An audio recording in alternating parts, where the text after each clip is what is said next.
নিয়ে প্রেডিকশন করবার চেষ্টা করি। তবে দেখুন, দেবগুরু বৃহস্পতি আপনার কিন্তু সপ্তম থেকে অষ্টম ভাবে চলে আসছে, সেটা হচ্ছে মে মাসের 15 তারিখে।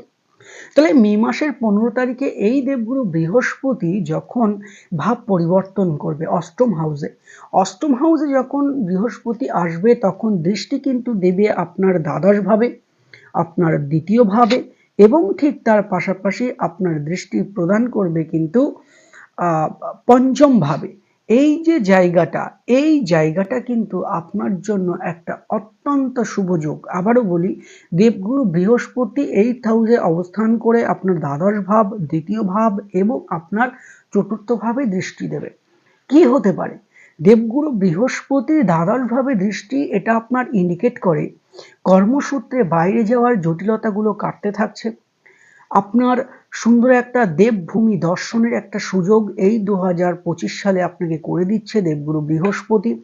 দ্বাদশ ভাব এই বৃহস্পতির সাথে কানেক্টেড, মানে যারা বিদেশে রয়েছেন তাদের জন্য আর্নিং এর একটা দারুণ সুযোগ কিন্তু এনে দিতে পারে এই দেবগুরু বৃহস্পতি।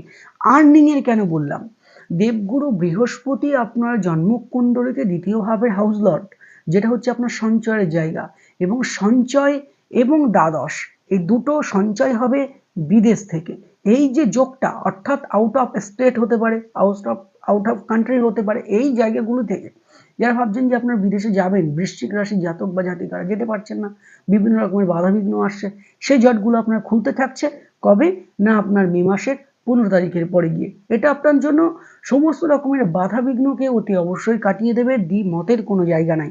ঠিক তার পাশাপাশি এই দেবগুরু বৃহস্পতি আপনার কিন্তু দৃষ্টি প্রদান করতে চতুর্থ হাউস। চতুর্থ হাউস থেকে আমরা কি কি বিচার করব? মা বিচার করব, চতুর্থ হাউস থেকে আপনার মন বিচার করব, চতুর্থ হাউস থেকে আপনার বাড়ি বিচার করব। যারা ভাবছেন যে বাড়িটাকে একটু মডিফাই করবেন, আপনি নতুন ফ্ল্যাট কিনবেন, আপনি যখন নতুন জমি কিনবেন, নতুন বাড়ি করবেন, কখন সূত্রপাত করবেন সে সময়টা আপনি ঠিক করে উঠতে পারছেন না, যে আপনি কনফিউজড হয়ে যাচ্ছেন যে কোন সময়টা আপনার জন্য শুভ, বরংবার তো বাধা আসছে। দেখুন, এই বাধা থেকে আপনি কিছুটা হলেও কিন্তু মুক্তি লাভ করতে পারবেন। কবে? এই দেবগুরু বৃহস্পতি যখন ভাব পরিবর্তন করবে মে মাসের 15 তারিখ 2025-এর পরেই, অর্থাৎ 2025 মে মাসের 15 তারিখের পরে। এই যোগগুলো আপনার মায়ের সাথে সম্পর্কটা ভালো আসবে। আপনার মায়ের কোনো গিফট আপনি দিতে পারেন, একটা যে কোনো জিনিস, গোল্ড হতে পারে, কোনো গিফট বা উপহার হতে পারে, কোথাও ঘুরতে নিয়ে যেতে পারেন।